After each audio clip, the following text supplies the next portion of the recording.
छत्रपती शिवाजी महाराज की जय भवानी, जय श्रीराम।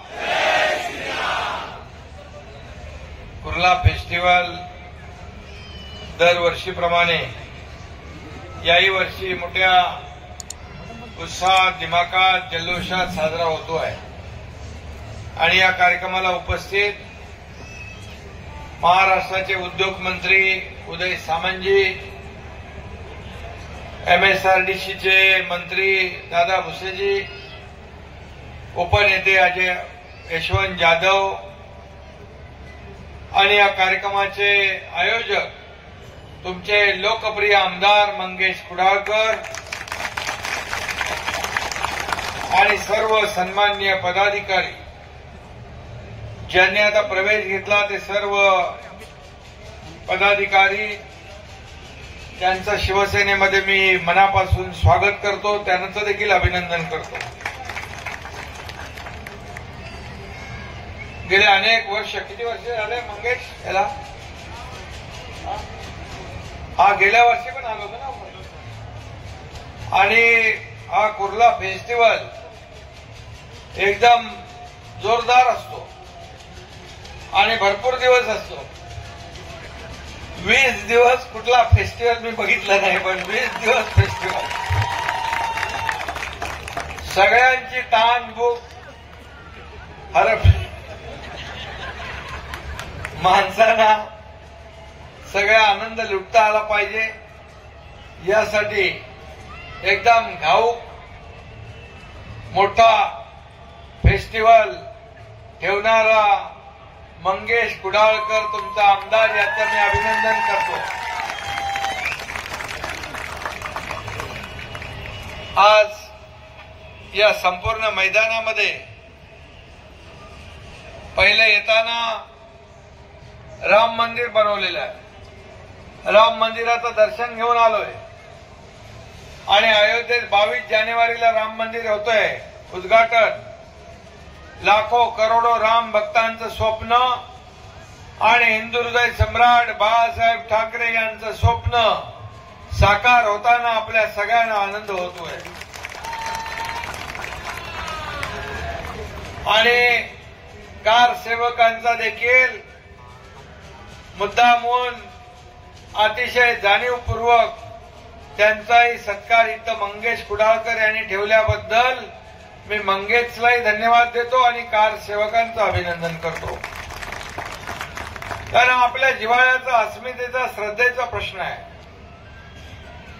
हिंदू हृदय सम्राट बाळासाहेबांचंही स्वप्न होतं आणि धर्मवीर आनंद दिघे साहेबांनी त्यावेळेस जय श्रीराम त्याच्या विटेवर चांदीची वीट कार सेवेमध्ये भेट केली होती, ठाण्याला टेंबी नाका येथे। आणि म्हणून त्यांचं स्वप्न साकार होताना आपल्याला आनंद होतोय। बाळासाहेब असते तर आदरणीय मोदी साहेबांचं मनापासून त्यांनी अभिनंदन केलं असतं, त्यांना शुभेच्छा दिल्या असत्या। परंतु काही लोक त्या राम मंदिराच्या बाबतीमध्ये राजकारण करताना देखील आपण पाहिलं। काही लोक चेष्टा करायचे, मंदिर वही बनाएंगे, तारीख नहीं बताएंगे, पहिले मंदिर फिर सरकार असं म्हणायचे। पण मोदी साहेबांनी मंदिर पण बनवलं, तारीख पण जाहीर झाली आणि 22 जानेवारीला त्याचं उद्घाटन होत आहे। देशभरात मोठा उत्साह आहे, जल्लोष आहे। जिकडे बघावं गल्ली बोळात प्रत्येक कार्यक्रमामध्ये जय श्रीरामचे नारे लावतात लोक।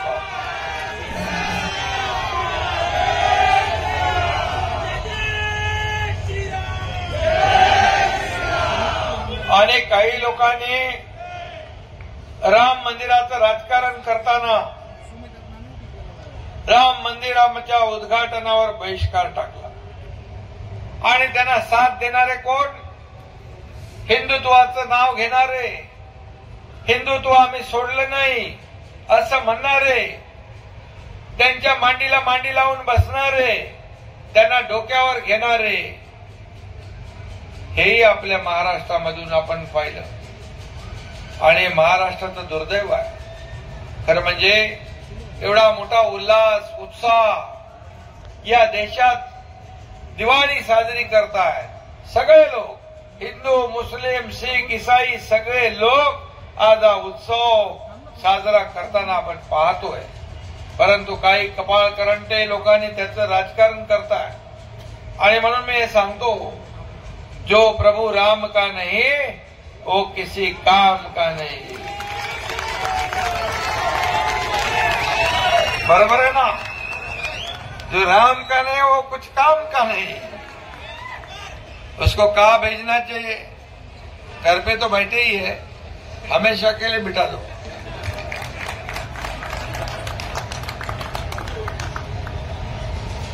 अभी निकले काम पे, सब सुपड़ा साफ होने के बाद काम पे निकलने से क्या फायदा है? पहले निकलते तो ठीक था. अभी बोले डीप क्लीन ड्राईव्ह, मंगेशकडे आलो होतो ना, डीप क्लीन ड्राईव्ह आपला स्वच्छता मोहीम सुरू आहे मुंबईमध्ये. मंगेशच्या इकडे पण आलो होतो. हे पब्लिक सगळे त्याच्यामध्ये इन्व्हॉल्व होते. दर रविवारी जवळपास 1 लाख लोकांना मी भेटतो. 1 लाख लोक 8-10 ठिकाणी थांबलेले असतात. डीप क्लीन ड्राईव्ह म्हणजे मुंबईची अतिशय चांगल्या पद्धतीने स्वच्छता, फार झाडून काढायचं, त्याच्यातली माती स्क्रब हे करायची, काढून टाकायची आणि त्यानंतर पाण्याने रस्ते स्वच्छ धुवायचे, फुटपाथ स्वच्छ धुवायचे. आता 500 टँकर महापालिकेने घेतलेत. मी सांगितले पुरणार नाही, 1000 टँकर घ्या. आलटून पालटून अल्टरनेट डेला मुंबईचे रस्ते स्वच्छ झाले पाहिजे, मार्केट स्वच्छ झाले पाहिजे, भाजी मार्केट असतील, इतर आपले मच्छी मार्केट असतील, ही स्वच्छ झाली पाहिजे. अशा प्रकारच्या सूचना मी आयुक्तांना दिल्या. आणि ते करत असताना मुंबईतलं प्रदूषण 350 वर गेलं होतं. आता ते 120 वर आलंय, 100 वर आलंय. हा बदल झालेला आहे, हा परिणाम झालेला आहे. आणि परवाच्या दिवशी आदरणीय राष्ट्रपती महोदयांच्या शुभास्ते या महाराष्ट्राला स्वच्छतेमध्ये देशात नंबर 1चं पारितोषिक मिळालंय. स्वच्छ भारत अभियान आदरणीय मोदी साहेबांनी सुरू केलं होतं. तेव्हा देखील काही लोक टिंगल चेष्टा करत होते. परंतु आज आपण पाहतोय की त्या स्वच्छता भारत अभियानचं किती महत्व आहे. आज म्हणून आपण मुंबईमध्ये आरोग्याची काळजी घेतली. बाळासाहेब ठाकरे आपला दवाखाना तुमच्याकडे आहे ना 5. आज देखील मी त्या वैभव भराडकरच्या इथे बाळासाहेब ठाकरे आपला दवाखान्याचं उद्घाटन केलं. काय नाही, बांधकाम नाही, पक्का डॉक्टर, पक्का दवाखाना नाही. 3 कंटेनर लावले, 3 एअर कंडिशन कंटेनर. तिथं तपासणी होते, तिथे औषध गोळ्या मिळतात, तिथे एमबीबीएस डॉक्टर बसतो, स्टाफ बसतो, मोफत सगळं मोफत. मी त्या डॉक्टरांना विचारलं की कसले औषध देता? बोले ताप आला, थंडी आली, व्हायरल झाला, आपण इंजेक्शन गोळ्या देतो. मी त्यांना बोललो पोटदुखी झाल्यावर देतो की नाही काय? बोला त्याचंही आम्ही देतो पोटदुखीचं इंजेक्शन, ते थोडं मोठं असतं. कारण आपण जी कामं करतोय सरकार आणि तुमचा आमदार जे काम करतोय, सगळ्या राज्यामध्ये आपलं काम चालू आहे, मुंबईमध्ये काम चालू आहे. त्यामुळे अनेक लोकांना पोटदुखी सुरू झालेली आहे आणि त्यांच्यासाठी देखील मोफत ट्रीटमेंट आपण बाळासाहेब ठाकरे आपल्या दवाखान्यामध्ये ठेवलेला आहे. त्याची गरज आहे. आणि म्हणून राजकारण किती करायचं हे ठरवायला पाहिजे. आणि म्हणून तुम्हाला मी सांगतो, मुंबईचं सुशोभीकरणाचं काम आपण सुरू केलंय. आज त्याचं उद्घाटन इथं केलं. रस्त्याने जाताना आम्ही पाहतो मंगेश कुडाळकर यांनी जे सुशोभीकरणाचं काम केलेलं आहे, अतिशय उत्तम काम आहे. या मतदारसंघामध्ये लोकांना जे पाहिजे ते देण्याचं काम केलंय. आणि म्हणून या मूलभूत सोयीसुविधा ज्या आहेत, पाणी, रस्ते, दिवाबत्ती, गार्डन, हे सगळं लोकांची ही काळाची गरज आहे. आणि म्हणून मी मंगेश कुडाळकर यांचं मनापासून अभिनंदन करीन, त्यांना शुभेच्छा देईन की अतिशय कमी बोलून जास्तीचं काम या मतदारसंघामध्ये त्यांनी केलेलं आहे. आणि म्हणून एक आदर्श आमदार कसा असतो ते मंगेश कुडाळकरच्या माध्यमातून आपण पाहिलेलं आहे. आणि ज्या वेळेस 1.5 वर्षापूर्वी जेव्हा आम्ही एक धाडसी निर्णय घेतला, बाळासाहेबांच्या विचारांची भूमिका घेतली आणि या महाराष्ट्रातल्या सर्वसामान्य माणसांच्या मनातलं स्वप्न पूर्ण करण्याचा प्रयत्न जेव्हा केला आणि युती धर्म पाळण्याचं काम आम्ही केलं, त्यावेळेस तुमचा मंगेश कुडाळकर हा सुरुवातीपासून माझ्या खांद्याला खांदा लावून उभा होता.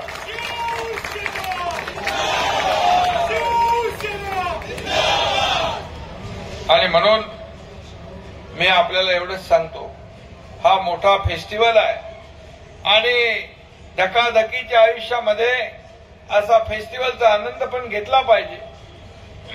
आपली परंपरा आहे, आपली संस्कृती आहे. काही सांस्कृतिक कार्यक्रम होतात, काही स्टॉल आहेत, तिकडे बच्चे कंपनी खेळती आहे, तिकडे आपले तरुण आहेत, इकडे वयोवृद्ध आहेत. सगळे लोक या फेस्टिवलचा आनंद घेत आहेत. सगळ्यांसाठी हा फेस्टिवल मंगेश कुडाळकर यांनी उपलब्ध करून दिलेला. म्हणून मी आपल्याला एवढंच सांगतो, त्यांनी मगाशी सांगितलं की या मतदारसंघातले जे प्रश्न आहेत, शासनाने प्रदान केलेल्या जमिनीचं जे कलेक्टर लँड आहे ते फ्री होल्ड करण्यासाठी जी 10 ते 15% शुल्क आकारतो आपण, त्यामुळे हाऊसिंग सोसायटीना परवडत नाही. 10-15% ते 5% आणण्याचं त्यांनी विनंती केलेली आहे. आणि आम्ही सरकार कोणाचं आहे? सर्वसामान्यांचं सरकार आहे. आणि म्हणून ज्या सोसायट्या ज्यांचं डेव्हलपमेंट होत नाही, ज्या SRA अडकलेल्या आहेत, बिल्डर पळून गेले आणि त्यांना भाडंही मिळत नाही, असे सर्व प्रकल्प आपण सरकार टेक ओव्हर करतोय.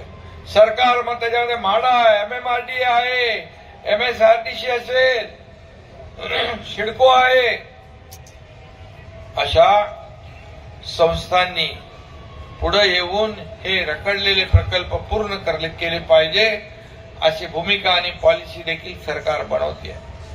आणि तुमचे हे जे कलेक्टर लँडवरचं शुल्क आहे ते 15% असल्यामुळे ते परवडत नाही आणि विकास थांबलेला ही वस्तुस्थिती आहे. आणि म्हणून या 5%वर हे सरकारचं काम चालू आहे आणि लवकरच धोरणात्मक निर्णय आपण त्याच्यामध्ये घेणार आहोत. आणि या रखडलेल्या ज्या सोसायट्या आहेत त्यांचा पुनर्विकास, त्याचा मार्ग मोकळा नक्की होईल. त्याचबरोबर दुसरं, मेट्रो 2B साठी काही प्रमाणात आपलं बाधित होत आहेत लोक आणि त्यांना कुठेही MMRDAचं आहे काय, MMRDAचं त्याला तुम्हाला काय क्रीडा संकुल पाहिजे, जागा कुठे? मग जागा असेल तर क्रीडा संकुल तुम्हाला दिलं. MMRDAच्या आयुक्तांना मी सांगतो की तात्काळ त्याचा DPR तयार करा. मंगेश तुम्ही जाऊन त्यांना भेटून घ्या. मी त्यांना सांगतो की शेवटी आपले तरुण जे आहेत, आज कोणीतरी आपण कुणाचा शिवछत्रपती पुरस्कार दिला, प्रताप शेट्टी, असे अनेक छत्रपती पुरस्कार विजेते या मंगेश कुडाळकर यांच्या मतदारसंघातून, मुंबईतून झाले पाहिजे. पण त्यांना जागा पाहिजे, प्लॅटफॉर्म पाहिजे, सगळ्या सुविधा पाहिजेत. आणि ते द्यायचे असतील तर आपल्याला या स्पर्धात्मक युगामध्ये अशा प्रकारची क्रीडा संकुल अत्याधुनिक याची आवश्यकता आहे आणि म्हणून आपल्याला या ठिकाणी MMRDAच्या माध्यमातून ते देण्याचा निर्णय आपण घेऊ आणि संपूर्ण जे होतकरू तरुण आहेत त्यांना एक त्यांच्या टॅलेंट आहे त्यांच्या कलागुणांना वाव देण्याचं काम आपण नक्की करू. शेवटी आपल्या सगळ्यांचं हे सरकार आहे आणि त्याचबरोबर तिसरं काय बाबा हे रेल्वे नोटिसा देतात ना, या बाबतीत देखील गेल्या अनेक वर्षापासून जे लोक राहत आहेत त्यांच्या बाबतीमध्ये आपण रेल्वे मंत्रालय रेल्वे मंत्र्यांशी आपण बोलतोय की SRAच्या माध्यमातून आहेत त्या जागेवर आपण पुनर्विकास यांचा करू आणि रेल्वेला देखील त्यांची जागा जी आहे ती मोकळी होईल. अशा प्रकारचा धोरणात्मक निर्णय आपल्या सरकारने घेण्याचा नक्की विचार केलाय. रेल्वेशी बोलून यामधून आपण मार्ग काढू. आपल्याला कुणालाही बेघर या ठिकाणी होऊ दिलं जाणार नाही हा देखील या ठिकाणी मी आपल्याला सांगू इच्छितो. आणि म्हणून केंद्र सरकारची रेल्वे आहे परंतु हे लोक राहणारे आपले आहेत आणि ते अनेक वर्षापासून राहत आहेत आणि ते किती वर्ष राहतात 50-60 वर्षापासून राहत आहेत. त्यामुळे कायद्याने ते संरक्षित आहेत आणि म्हणूनच आपण यामधून एक चांगला मार्ग मध्य मार्ग काढण्याचा प्रयत्न करूया आणि आपल्या डोक्यावरची टांगती तलवार ही कायमची हटली पाहिजे अशा प्रकारचा पूर्ण प्रयत्न या ठिकाणी आपल्या सरकारच्या माध्यमातून होईल. आणि म्हणून मला वाटतं आणखी काय निधी तर भरपूर भेटलेला. निधी किती भेटलाय? बऱ्यापैकी निधी आहे म्हणा. मागच्या 2.5 वर्षात काही भेटत नव्हता. मागच्या 2.5 वर्षामध्ये निधी नव्हता. निधी होता पण दिला पाहिजे ना. देण्याची तेवढ्या पुरता मर्यादित राहून चालत नाही. हे कुटुंब देखील सांभाळलं नाही. कुटुंबातले माणसं पण गेले सोडून बाहेर. हे कुटुंब आपलं हे मोठं कुटुंब आहे. हे सगळे जे बसलेत ते आपले कुटुंब आहे. अख्खा महाराष्ट्र आपलं कुटुंब आहे. बाळासाहेब सांगायचे सर्व शिवसैनिक आहेत म्हणून मी शिवसेना प्रमुख आहे. आता सांगतात मी आहे म्हणून तुम्ही आहात. असं उलटं काम चालतं का? हे व्यासपीठावर बसलेले सर्वजण जीवाचं रान करून आपण पक्ष वाढवला, संघटना वाढवली आणि म्हणून आज या महाराष्ट्रामध्ये जे काही विकासाची कामं सुरू आहेत आज बाळासाहेबांच्या विचारांना आपण पुढे घेऊन जातोय. त्यांचं स्वप्न साकार आपण करतोय आणि म्हणूनच अहंकार बाजूला ठेवून राज्याचं हित कशामध्ये आहे हे राज्यकर्त्याने पाहिलं पाहिजे. मी भला आणि आपल्या पुरतं वैयक्तिक चालत नाही आणि म्हणून शासन आपल्या दारी हा कार्यक्रम आम्ही चालू केला. मी माझ्या घरी तुम्ही तुमच्या घरी असं आमचं सरकार नाहीये. आम्ही तुमच्या दारी येऊन तुम्हाला ज्या योजना देण्याचं काम करतोय त्यामुळे 2,20,00,000 लोकांना त्याचा लाभ मिळालाय. परवाच्या दिवशी महिला सक्षमीकरणासाठी त्या कार्यक्रमामध्ये 92,000 महिला होत्या मोदी साहेबांच्या कार्यक्रमामध्ये. आणि म्हणून महिला बचत गट, महिलांचं सक्षमीकरण, महिलांना स्वतःच्या पायावर उभं राहण्याचं त्यांना ताकद देण्याचं काम आपण करतोय. महिलांना एसटीमध्ये 50% सवलत आपण दिलेली आहे. त्यामुळे मोठ्या प्रमाणावर बदल होतोय. आपण शेतकऱ्यांना योजना दिलेल्या आहेत. आपण कष्टकऱ्यांना आपण योजना दिल्या त्यांच्याबद्दल निर्णय घेतलेत आणि म्हणून हे सरकार सर्वसामान्यांचं सरकार आहे. आणि म्हणून आपण काही केलं तरी त्याच्यावर टीका करतात. काय आता डीप क्लीनवर त्याच्यावरही टीका. डीप क्लीन एवढा जोरात चाललाय की त्यांना आता भीती वाटते पुढे येणाऱ्या काळात संपूर्ण क्लीन स्वीप होऊन जातील आणि त्यामुळे डीप क्लीनची बाधास्ती घेतलेली आहे त्यांनी. आणि म्हणून मी आपल्याला सगळ्यांना शुभेच्छा देतो. जाऊ द्या, त्यांना आरोप करू द्या.